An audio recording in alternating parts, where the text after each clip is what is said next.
Well, we're lucky enough in Australia to spend a lot of time outside, sitting by the pool in summer and around a fire pit in winter. Yeah, there's nothing better than that warm, cosy feeling of a fire pit.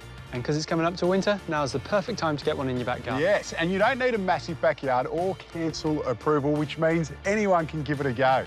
So what's your plans for back here, mate? So I'm thinking a circular design is going to be the way to go. You know, we've got all these rounded shrubs around us. I think it's going to fit. Lovely crunchy gravel underfoot. Get you to build a custom bench seat.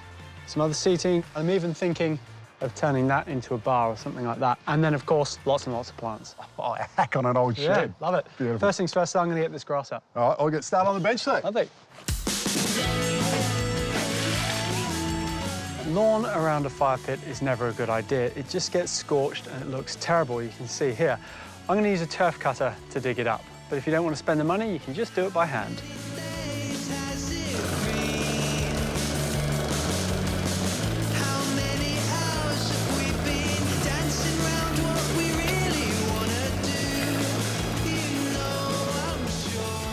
This garden has got a lot of really lovely established trees, and that's why I'm going for a natural look with my fire pit. It's much easier to work with what you do have than worry about what you don't have to achieve a designer look. And it doesn't have to cost you a fortune either.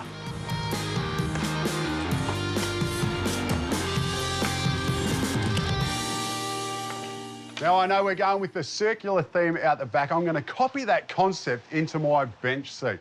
So I've got some 18mm marine ply, and the easiest way to get a curve is with a batten, fix a screw at one end, and then on the other, I'll use a pencil and trace it out.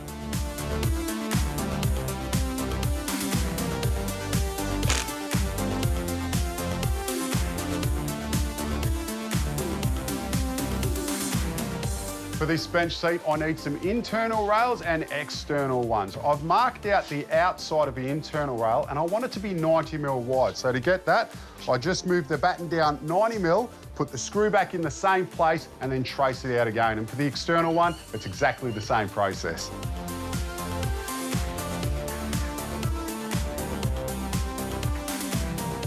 Now I've got that marked up. I'm going to use a jigsaw to cut it out and a sander to clean it up. Once I've done that, I'll use this piece as a template to make my other bits.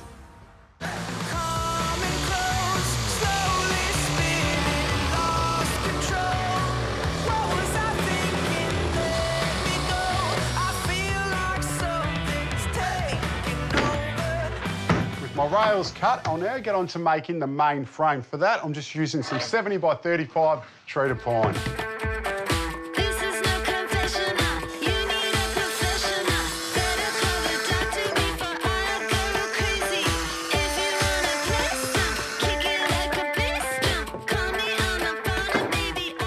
My timber cut, I'm now going to screw them together to make some rectangles. Then we'll be ready to start assembling this bench seat.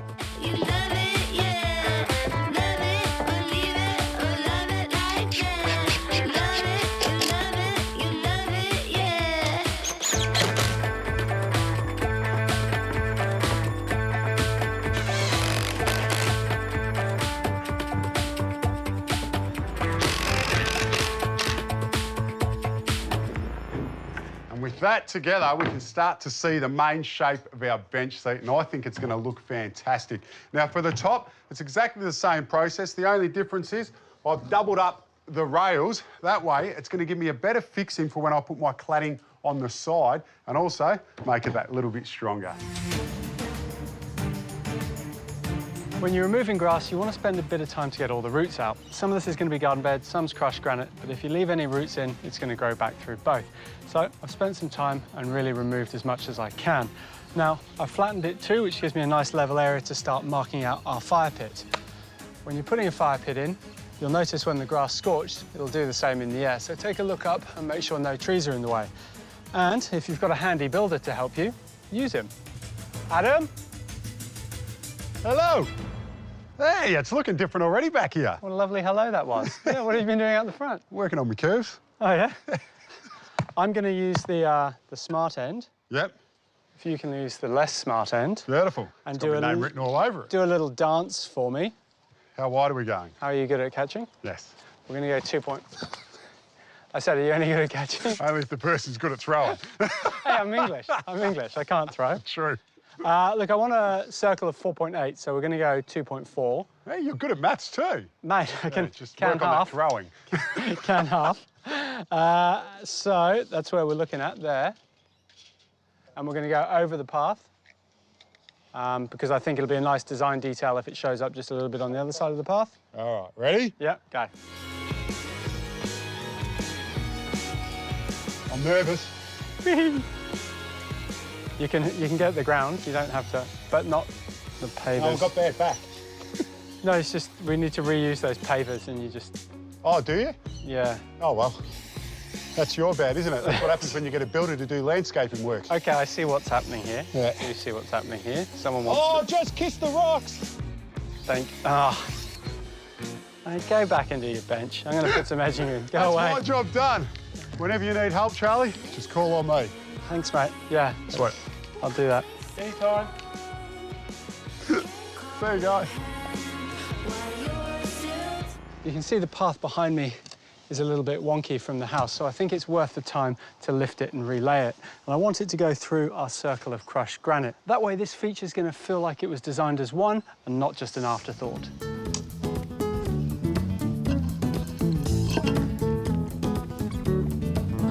With our frame together, I'm just going over everything with this black paint, which is going to seal everything up and keep this timber protected, but also it will define our shadow lines once we get our cladding on.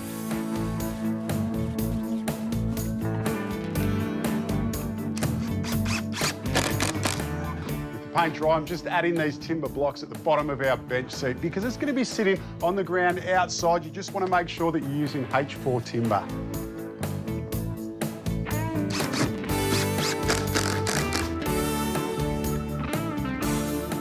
Now, I'm a man that loves curves, so this bench seat has definitely won my heart. Now, to finish it off, I'm going to be cladding it with some spotted gum decking.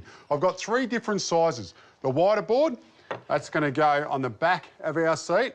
The thinner one, that will go on the front, and then the tapered one, that's going to sit on top. Once I've got the first row fixed in place, it's just repeating the process for the rest of the seat.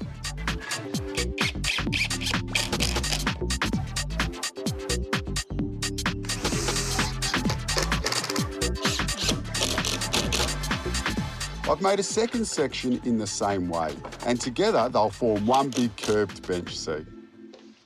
And that is it. How good do these bench seats look? Now, all I need to do is get it in the backyard and join them together. Gonna need a hand with that. With our garden cleared, it's time to get onto some edging. Now, I'm using this. It's aluminium. It's nice and flexible. It's going to last for ages. And being flexible, it's going to give us a crisp line around the outside. It joins together with these simple joiners. They just slot in like that. And then you use a long nail to pin it to the ground. Now, when you're putting it in, start where your wheelbarrow is going to come in because you want to leave it open so you don't run over it. I'll show you what I mean. If I start here, start pinning all the way around, by the time I get to the end, I've still got a nice track so I don't damage it when the wheelbarrow comes in.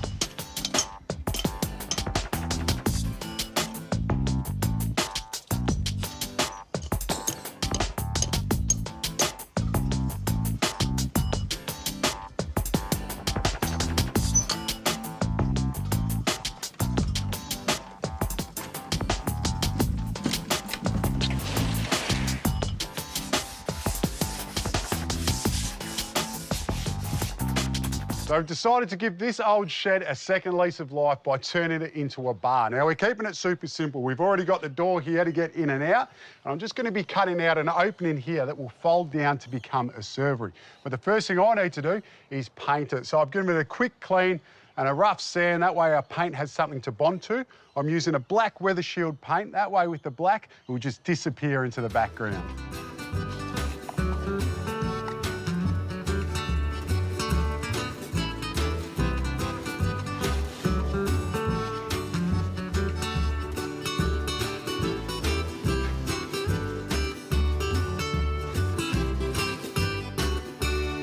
The shed painted, I can get on to making this servery that I was talking about earlier. So basically, I'm going to go inside and I'll drill my holes in the 4 corners and then use a grinder to cut it out.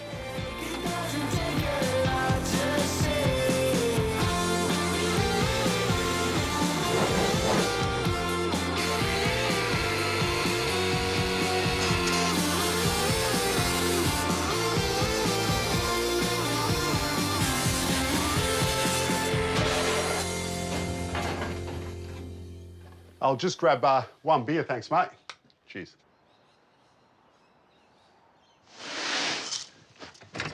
For our flooring, I'm using crushed granite or deco granite. Now, I could have gone for a pebble because I wanted a crunchy finish, but this set's much harder. You can see once it's compacted, it's going to give us a nice solid surface. The benefit of this, though, is it's still going to allow rainwater through, which is perfect for the big trees around us.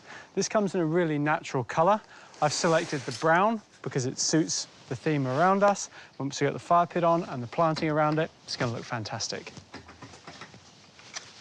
Now, this may seem like quite a large area, but really it's only a couple of $100 in materials and a weekend's worth of work, and it's going to make a huge difference to this whole garden.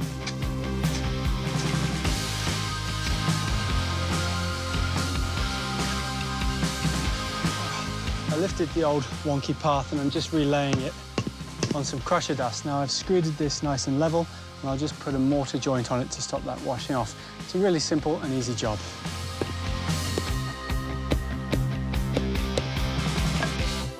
Now, our crushed granite's dried out enough to compact it.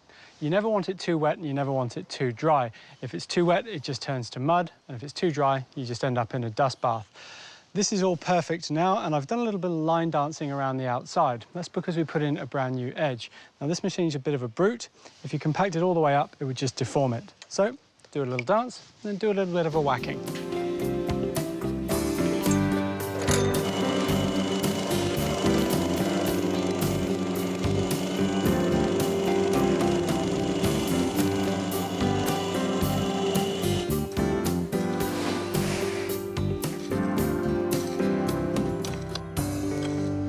Put in our first layer of crushed granite, we filled it to the top of our edging and compacted it down. And that's given us a bit of a lip, which is a good thing, so we can apply a fresh top dressing on top of that. And I'm not actually going to compact it because I really like that crunchy feel underfoot. Well, as therapeutic as this is, I could do it all day. But I better find Adam to get our seat in. You got a very good backward shuffle there, Adam. Yeah, no, a lot of practice, you see, Charlie? Yeah, eyes in the back of your head. Yeah, that's right. OK, so keep going around the circle a bit more. Let's keep going, keep going, keep more. going. There we go. Oh, we're doing the shuffle. Yeah, this is the middle, right? I like it. So all right, fire pit will be there. Looking back at that, lovely. Yeah, so I'll try this out while you get the other one. OK, yeah, I'll bring the other one again. I love it. Where's my fire, Charlie? Hang on a sec, mate. I can't do it to him. I got it. I got it. I took it to heart a little bit when Adam said that this was flat and boring, so I'm bringing in some height, and I'm doing it with these rusty rings. I'm putting in 3, and that's going to add another dimension to our planting scheme, and the tones work perfectly with our crushed granite.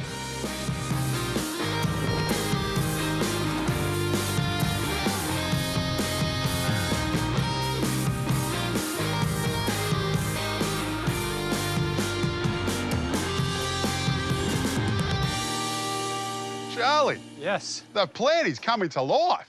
Inspired by your curvy bench and the round circle, so we're doing like cloud forms of planting. Yeah. And we're going to have lots of nice green behind it. Yeah, and just raising it up. Just raising it up makes a difference because you told me it was bland and boring. I got offended. I love it. Raised it up. Yes, I'm going to challenge you more often.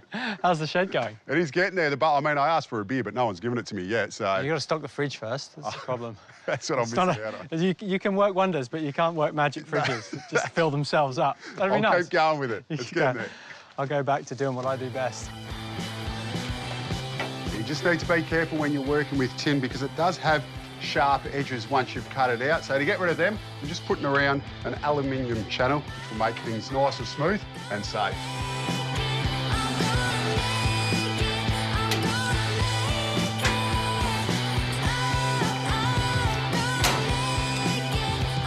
Because Adam's bench seat looks so good, I don't want to see it straight away. I want it to be slowly revealed as you come out into the garden. So I'm screening it with this magnolia teddy bear in one of our raised planters. I've used 2 more over here, so we've got a 3 because that feels nice and natural. And then in our other raised planter, we've got Indian hawthorn, oriental pearl, which is going to form lovely clouds with some westringia and this great cousin-it spilling over the edge.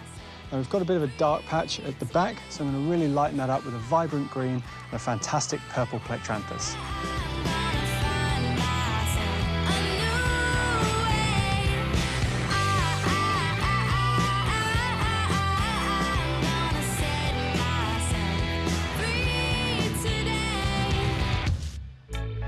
To make this servery work, I just had some 12mm ply and I've cladded one side with spotted gum. And then with the offcut of the tin, I put that back on the front. That way, when I hinge this up from the outside, it will just look like a tin shed.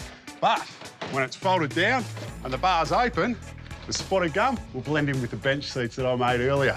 Now I just need to attach it, but to stop this door from falling in when it's up, I need to put a stop around first.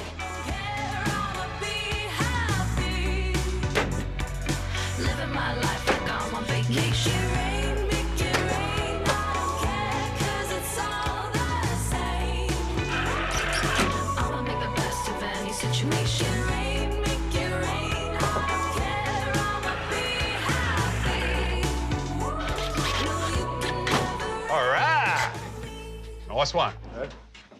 To hold our servery in place, we've just attached these chains. One thing you want to do before you screw it off is just make sure that it's nice and level. Next, I want to break up this tin on the inside of our bar, and for that, I'll be using some plywood. And I'll get onto the door as well. To clad the inside of this bar, I'm just using this 9mm VJ board, and to hold it in place, I've put these battens on the back. I've got Ivan behind the shed, and once I've got this up, he's going to be screwing it off with some roofing screws. All right, Ivan, we are ready for attachment.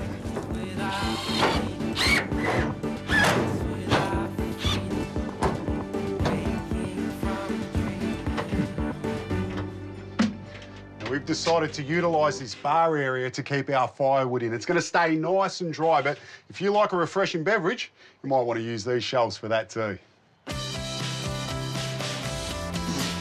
Look at that. Adam, swimming pool? Oh, now that is a fire pit. It's a bit cold for a swimming pool. It's nice, isn't Well, it? obviously it's cold. We haven't started the fire yet, Charlie. I know. It's good.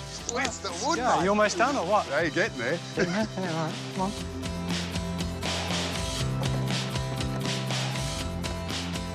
To finish off our fire pit area, we've installed these awesome sandstone benches. Now, they weren't light, but because we split them into 2 blocks, they're completely manageable for you to try at home. Now, sandstone has got an amazing grain to it that ties in perfectly with the hardwood bench seat. It is a bit cold to sit on, though, so I got Adam to knock up these tops for me, which just ties the whole area together nicely. Now, the fire pit is going to give us a lovely glow, but I've got an idea for another feature. And the final piece of the puzzle is this little shelf that I'm fixing to the wall here. And that is our bar ready to open. I think it's looking pretty good. A couple of sheets of VJ board, some offcuts of spotted gum. Let's come up a tree.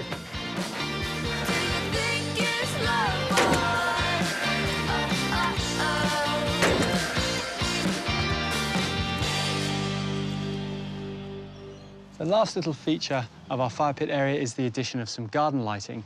Now, there's a couple of rules you need to follow. Firstly, never shine a light in your face because it just feels uncomfortable.